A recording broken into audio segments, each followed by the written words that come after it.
بسم اللہ الرحمن الرحیم۔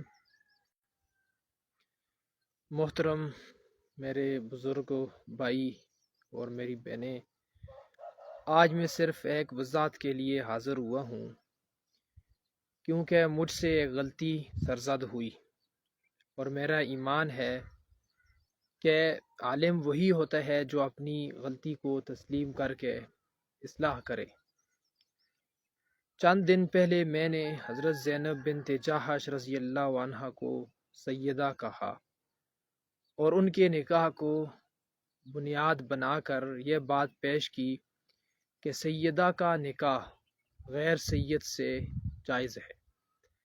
بعد میں جب میں نے ریسرچ کی اور جب میرے بھائی ریاض شاہ ترمذی صاحب نے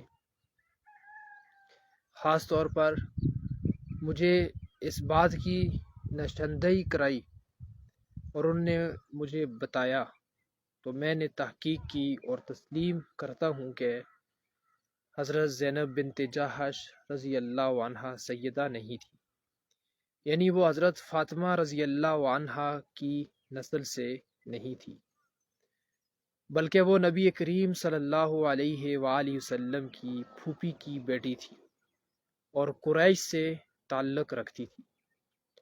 ان کا نکاح حضرت زید بن حارثہ رضی اللہ عنہ سے ہوا جو آزاد کردہ غلام تھے۔ یہ نکاح اسلام میں برابری اور تقوی کی بنیاد پر رشتہ قائم کرنے کی مثال ہے، نہ کہ سادات کے احکام کی دلیل۔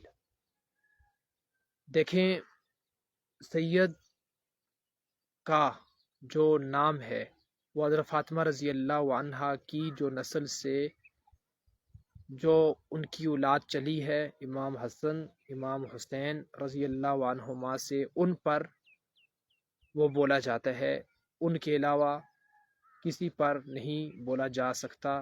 یہ اتفاق ہے سب کا۔ دیکھیں، میں اپنی اس ویڈیو میں یہاں پر سیدوں کے مقام کی عظمت کا بھی اعتراف کرتا ہوں۔ یہ وہ خاندان ہے جسے رسول اللہ صلی اللہ علیہ وآلہ وسلم نے اپنے گھر کا حصہ قرار دیا۔ ان سے محبت ایمان کا حصہ ہے۔ الحمدللہ میں خود بھی سید ہوں اور اپنی پہچان اور عزت کو خوب سمجھتا ہوں، لیکن جو بات واضح کرنا ضروری ہے وہ یہ ہے کہ میرے الفاظ سے بہت ساروں کو تکلیف پہنچی اور بہت سارے ناراض بھی ہوئے اور مجھے دھمکیاں بھی ملی، حتیٰ کہ میری والدہ تک بھی یہ بات پہنچائی گئی۔ یقیناً تکلیف پہنچی ہے، تو اگر یہ کسی نے یہ سمجھا کہ میں سادات کی توہین کر رہا ہوں تو میں کھلے دل سے معذرت چاہتا ہوں، مجھے معاف کر دیں۔ میرا مقصد صرف علمی بات چیت تھی، نہ کہ دل ازداری۔ اللہ تعالی ہمیں حق بات کو سمجھنے، سلیقے سے بیان کرنے اور دوسروں کے مقام کا لحاظ رکھنے کی توفیق عطا فرمائے۔ اور میں ایاز شاہ ترمذی صاحب کا دل سے شکریہ کرتا ہوں، ادا کرتا ہوں کہ انہوں نے بڑے نرم لہجے میں انہوں نے میری رہنمائی کی۔ وما توفیقی الا باللہ، علیہ توکلت و الیہ انیب۔ جزاکم اللہ خیرہ۔